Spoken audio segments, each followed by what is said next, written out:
오늘 말씀은 사도행전 18장 18절에서 28절까지 말씀인데요. 18절에서 26절까지만 읽도록 하겠습니다. 바울은 더 여러 날 머물다가 형제들과 작별하고 배 타고 수리아로 떠나갈새 브리스길라와 아굴라도 함께 하더라. 바울이 일찍이 서원이 있었으므로 갱그리아에서 머리를 깎았더라. 에베소에 와서 그들을 거기 머물게 하고 자기는 회당에 들어가서 유대인들과 변론하니 여러 사람이 더 오래 있기를 청하되 허락하지 아니하고 작별하여 이르되 만일 하나님의 뜻이면 너희에게로 돌아오리라 하고 배를 타고 에베소를 떠나 가이사랴에 상륙하여 올라가 교회의 안부를 물은 후에 안디옥으로 내려가서 얼마 있다가 떠나 갈라디아와 부르기아와 땅을 차례로 다니며 모든 제자를 굳건하게 하니라. 알렉산드리아에서 난 아볼로라 하는 유대인이 에베소에 이르니 이 사람은 언변이 좋고 성경에 능통한 자라. 그가 일찍이 주의 도를 배워 열심으로 예수에 관한 것을 자세히 말하며 가르치나 요한의 세례만 알따름이라. 그가 회당에서 담대히 말하기를 시작하거늘 브루스길라와 아굴라가 듣고 데려다가 하나님의 도를 더 정확하게 풀어 이르더라. 아멘. 바울은 1년 6개월 동안의 고린도 사역을 마치고요. 안디옥 교회로 다시 돌아가고자 했습니다. 이때 브리스길라와 아굴라 부부가요, 이 여정을 함께 하죠. 바울은 수리아 이 안디옥 가는 길에 에베소에 잠시 머무릅니다. 또 그곳에서 어딜 거점으로 말씀을 전했을까요? 유대인 회당입니다. 그곳에서 바울은 유대인들에게 말씀을 전하고 변론을 했습니다. 그곳 사람들은 바울의 메시지에 적대적이지 않고 상당히 호의적이었습니다. 그래서 바울에게 더 머물기를 청했죠. 그러나 바울은 다음을 기약하고 배를 타고 에베소를 떠나게 됩니다. 바울은 이 가이사랴에 내려서 예루살렘 교회에 문안을 하고 안디옥 교회로 갔습니다. 이렇게 바울의 2차 전도 여행이 끝이 납니다. 그런데 이 바울의 2차 전도 여행이 끝났는데도 성경은 무엇인가를 더 기록합니다. 바울이 없었던 상황에서 일어났던 일들을 기록한 것이죠. 사도행전 1장에서 10장까지는 주로 베드로의 행적을 따라 기록한 것이라면 11장부터 마지막 장인 18장까지는 바울의 행적을 따라서 기록한 것입니다. 그런데 오늘 본문은 바울이 없는 상황에서 일어난 사건을 기록한 조금 의아한 부분입니다. 그렇다면 어떤 사건을 기록하고 있을까요?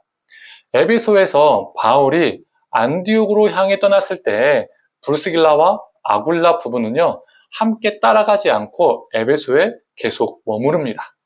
그때 이 에베소에서 이 부부가 누구를 만났을까요? 아볼로를 만납니다. 아볼로는요, 알렉산드리아 출신 유대인이었습니다. 오늘 본문 24절을 보면요, 이 아볼로는요, 언변이 좋고요, 성경에 능통한 자다라고 말하고 있습니다. 그런데 그에게도 아쉬운 점이 부족한 점이 있었습니다. 그게 뭘까요? 25절의 말씀입니다. 그가 일찍이 주의 도를 배워 열심으로 예수에 관한 것을 자세히 말하며 가르치나 요한의 세례만 알따름이라. 성경에 능통하고 예수를 믿었지만 요한의 세례만 아는 상태라는 거예요. 브루스길라가 그리고 아굴라가 이런 아볼로를 데려다가 하나님의 도를 가르쳤습니다. 십자가의 도, 예수 그리스도에 대한 말씀을 가르친 것이죠. 이렇게 바울이 없는 상황에서도 브리스길라와 아굴라를 통해서 훌륭한 새로운 동역자 아볼로가 세워지게 됩니다.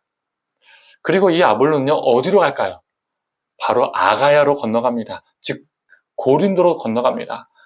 그리고 아가야는 고린도 교회를 섬기는 지도자가 됩니다. 고린도전서 3장 6절을 한번 제가 읽어보겠습니다. 바울이 고린도 교회에 이렇게 한 말입니다. 나는 심었고 아볼로는 물을 주었으되 오직 하나님께서 자라나게 하셨나니. 바울이 세웠지만 바울이 없는 그 고린도 교회에서 아볼로는 예수님을 전하고 예수님을 가르치는 사람이 된 것이죠. 이렇게 바울이 없는 곳에서 복음의 사역은 계속 이루어졌습니다. 하나님의 역사는 계속 이루어졌습니다. 오늘 본문을 통해서 이 사도행전의 역사를 통해서 우리는 무엇을 할 수 있을까요? 하나님의 역사는 바울 한 사람으로 이루어진 것이 아니다. 이것이죠. 바울이 없는 에베소에서 브리스길라와 아굴라 부부를 통해서 하나님의 역사는 여전히 진행되었고, 또 바울이 없는 고린도에서도 아볼로를 통해서 하나님의 역사는 여전히 진행되었습니다. 우리는 특정한 사람, 특히 목회자를 주목하고 그 사람에 의해서 모든 것이 주도되고 움직인다고 생각할 때가 있지만, 하나님의 사역은 특정한 한 사람에 의해서 주도되고 움직이고 이루어지는 것이 아닙니다. 하나님의 사람인 우리 모두를 통해서 하나님의 역사는 이루어집니다. 왜 그렇죠? 그 모든 하나님의 역사는 하나님이 손수 이끄시기 때문입니다. 우리는 모두 조연이고 도구일 뿐입니다. 목사도 장로도 어떠한 특별한 사람도 어느 누구도 결코 주인공도 지도자도 특별한 사람도 아닙니다. 그래서 바울도 조금 전에 읽었던 고린도전서 3장 6절에 이렇게 말하고 있죠. 오직 하나님께서 자라나게 하셨나니. 오직 하나님이 하시기에 우리는 모두 사용될 뿐입니다. 바울이 없는 곳에서 하나님의 역사는 이루어졌습니다. 어떤 특정한 사람이 없어도 목회자가 없는 곳에서도 하나님의 역사는 이루어집니다. 즉 우리가 거하는 모든 곳에서 우리를 통해서 하나님의 역사는 이루어집니다. 오늘 하루도 우리를 통해서 역사하실 하나님을 기대하며 브리스길라와 아볼로처럼 하나님의 말씀에 순종하고 하나님의 도구로 쓰임받기를 간절히 원합니다. 함께 기도하겠습니다. 하나님, 고린도에서 예배소에서 바울이 없었지만 아볼로와 그리고 브리스길라와 아굴라를 통해서 하나님의 역사를 이루어 가심을 보게 됩니다.